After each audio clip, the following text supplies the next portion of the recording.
৩৫ দিন পর মেট্রো রেলে যাত্রী পরিবহন শুরু হয়েছে। এ নিয়ে দর্শক আরও জানাতে মতিঝিল স্টেশন থেকে যুক্ত হচ্ছেন সহকর্মী মাজহারুল ইসলাম। মাজহার, এই যে ৩৭ দিন পর মেট্রো রেল চলাচল শুরু করেছে, কোনো সমস্যায় পড়তে হচ্ছে কিনা, আর একটি বিষয়, যাত্রীদের মাঝে কেমন স্বস্তি দেখছেন? জি, আপনাকে ধন্যবাদ। আপনি যেমনটা বলছিলেন যে দীর্ঘ ৩৭ দিন পর কিন্তু মেট্রো রেল চলাচল শুরু হয়েছে। আপনি জানেন যে ২০২২ সালের ২৮শে ডিসেম্বরের উদ্বোধনের পর থেকে কিন্তু রাজধানীবাসীর যাতায়াতের প্রধান মাধ্যম ছিল কিন্তু মেট্রো রেল। কিন্তু এই বছরের ছাত্র জনতার যে আন্দোলন, অর্থাৎ ১৮ জুলাই সেই আন্দোলনের পর কিন্তু দুর্বৃত্তরা যখন হামলা চালায়, অর্থাৎ দুটি স্টেশন পুড়িয়ে দেয়, তখন থেকেই কিন্তু অর্থাৎ ১৮ জুলাই পর থেকে কিন্তু মেট্রো চলাচল বন্ধ ছিল। এবং এতে করে কিন্তু রাজধানীবাসী যারা এই মেট্রো চলাচলে যারা ইউজড হয়ে গেছিল তারা কিন্তু দুর্ভোগে পড়েছিলেন। এবং সরকার কিন্তু দীর্ঘদিন মেট্রো রেল বন্ধ রেখেছিল। এই বন্ধের ফলে যারা, বিশেষ করে মিরপুরবাসী, অর্থাৎ মিরপুর থেকে যারা মতিঝিল এই অঞ্চলে যারা মেট্রোতে যাতায়াত করেন, তারা কিন্তু বিপাকে পড়েছিলেন। এবং এই যে দীর্ঘ ৩৭ দিন পর যখন আপনার এই মেট্রো স্টেশন বা মেট্রো রেল চলাচল শুরু হয়েছে, তখন কিন্তু মানুষের মধ্যে আমরা এক ধরনের স্বস্তি দেখতে পেয়েছি। এবং তাদের সাথে কথা বলার চেষ্টা করেছিলাম। তারা যেটি ধারণা দিয়েছে যে এই যে মেট্রো, এটি খুবই গুরুত্বপূর্ণ বাহন হয়ে গেছে, যেহেতু মানুষ এর সাথে অভ্যস্ত হয়ে গেছে। এই দীর্ঘদিন বন্ধ থাকার ফলে তারা কিন্তু বিপাকে পড়েছিলেন। তবে তারা খুশি যে দীর্ঘদিন পরে হলো আবার মেট্রো চলাচল শুরু হয়েছে।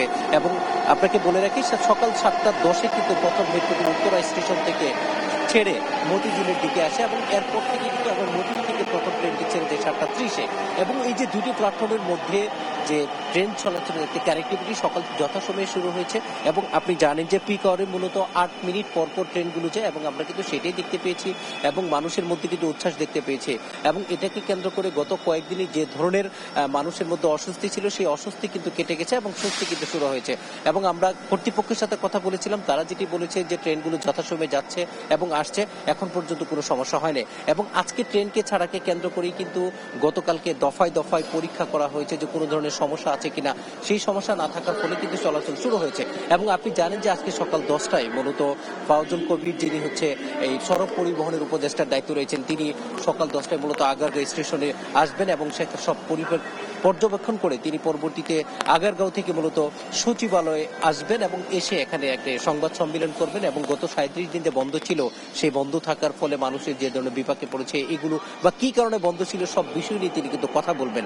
এবং তিনি মানুষকে, এবং একটা জিনিস তারা কর্তৃপক্ষের সাথে তারা যেটি কথা বলে, যেটি আমরা জানতে পেরেছি, এটি রাষ্ট্রীয় সম্পদ এবং এই সম্পদ রক্ষা করার দায়িত্ব কিন্তু আমাদের সকলেরই। এবং আন্দোলনকে কেন্দ্র করে যে অনাকাঙ্ক্ষিত ঘটনা ঘটে গিয়েছিল, এই ধরনের ঘটনার জন্য আর রাষ্ট্রীয় সম্পদগুলোকে কেন্দ্র করে না হয়, সেটাই কিন্তু তারা অনুরোধ করেছেন। হয়তো আমরা সেই বিষয়ে আরো বিস্তারিত মাননীয় উপদেষ্টার কাছ থেকে জানতে পারবো। তবে সবচেয়ে গুরুত্বপূর্ণ যে বিষয়টি, ৩৭ দিন পরে হলেও যে মেট্রো আবার চলাচল শুরু হয়েছে, সেটি কিন্তু জনমনে স্বস্তি ফিরেছে। এবং তাদের প্রত্যাশা এই মেট্রো স্টেশন আগামী দিনগুলো যথাসময়ে চলবে এবং স্বাভাবিক সময়ে চলবে, যাতে করে রাজধানীবাসীকে আর ভোগান্তিতে পড়তে না হয়, যেহেতু এটি তাদের যোগাযোগের প্রধান মাধ্যম হয়ে উঠেছে। এই ছিল রাজধানীর সচিবালয় থেকে আমার কাছে মেট্রো রেল স্টেশনের আজকের চলাচল সম্পর্কিত সর্বশেষ তথ্য।